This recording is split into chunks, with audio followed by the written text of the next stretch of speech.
بسم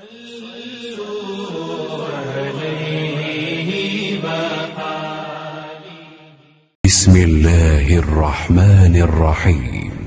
صحیح بخاری حدیث نمبر 475۔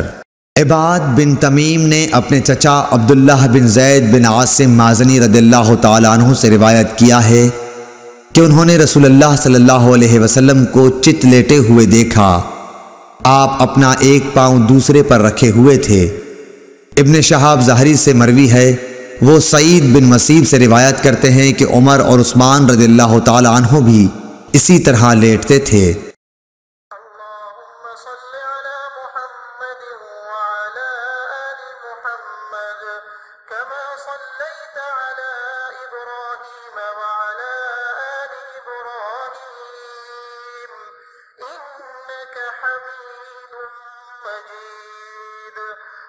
اللهم بارك على محمد وعلى آل محمد كما باركت على إبراهيم وعلى آل إبراهيم